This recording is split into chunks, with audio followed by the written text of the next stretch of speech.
The Letcher County community is mourning the loss of a World War II veteran, Dan Combs, who died over the weekend.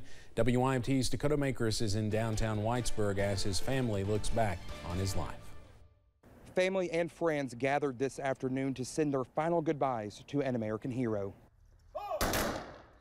Letcher County native and World War II veteran Dan Combs died this past Sunday at the age of 102 at his home.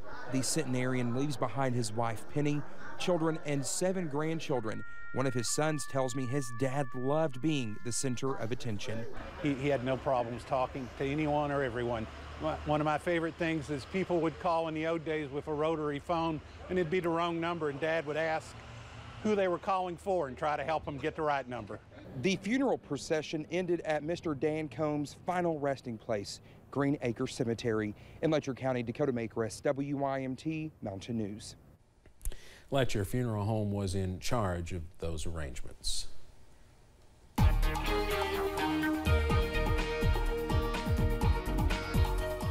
And a gorgeous day outside today with plenty of sunshine, even as we're seeing a few clouds work into the region this evening.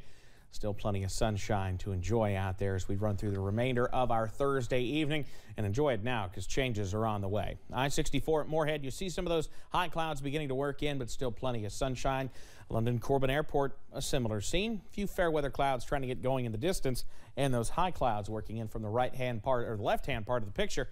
Either way, temperatures remaining nice and warm in the low 70s around the region. It's where we should be for this time of year. Our average high is 73, so we're right about there in many spots, though mid-60s across portions of the Big Sandy. A lot of what you see over central Kentucky, likely a moisture up at the clouds level. It's not actually falling to the ground.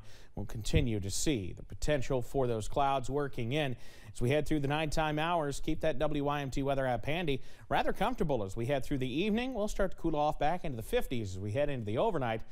And man, that's where many of us stay as clouds continue to increase, and will increase the rain chances as well. The details on when those move in and how long they look to stick around coming up in just a few minutes. Steve?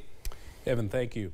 Kentucky school districts were expecting to receive extra funding this year to decide how to increase teacher pay.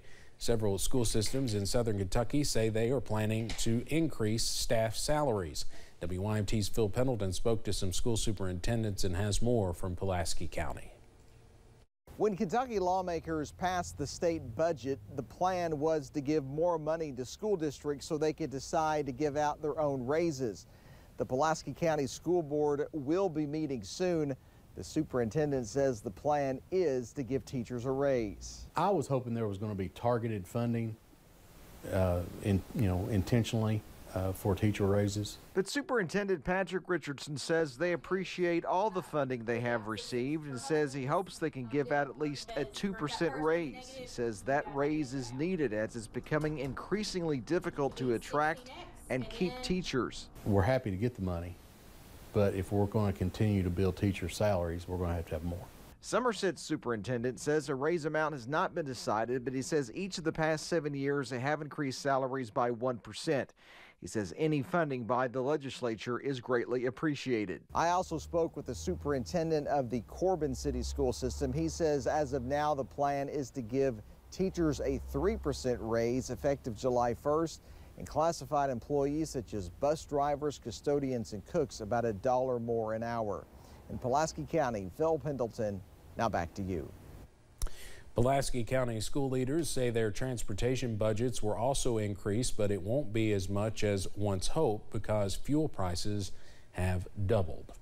A new Defense Department report estimates that the military left behind $7 billion worth of equipment in Afghanistan after its withdrawal. It's viewed as particularly problematic because all that equipment fell into the hands of the Taliban. The withdrawal from Afghanistan was highly controversial and chaotic. Lawmakers from both political parties have criticized it. The head of the International Atomic Energy Agency, Rafael Grossi, said today there had been a small increase in levels of radiation at Chernobyl. It is still below the authorized levels for workers in an environment with this type of radiation. IAEA experts visited the Chernobyl site during the past few days to measure radiation levels there after the closed nuclear power plant fell back into Ukrainian hands after being taken by Russian armed forces earlier this month. President Biden is asking Congress for $33 billion in additional aid to help Ukraine defend itself against Russia. The proposals include more than $20 billion to keep vital military assistance, such as artillery and armored vehicles, flowing into the country.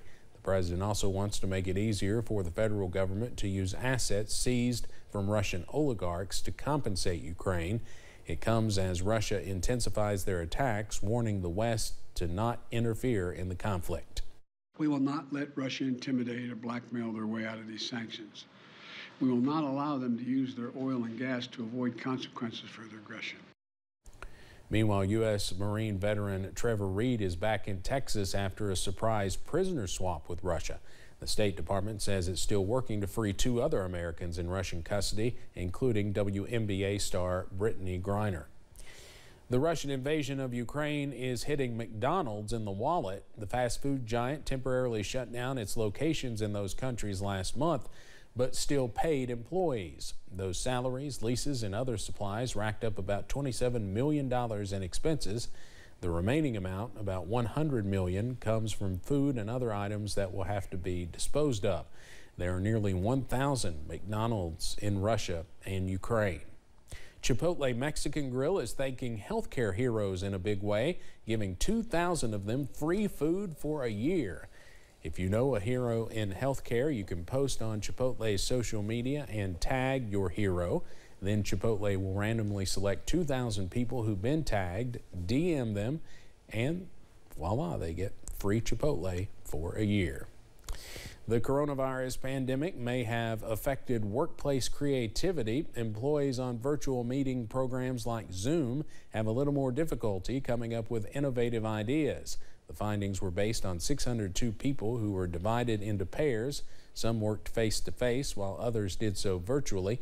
They say the process of coming up with ideas appeared to happen easier in person, but the difference in making critical decisions on those ideas was minimal.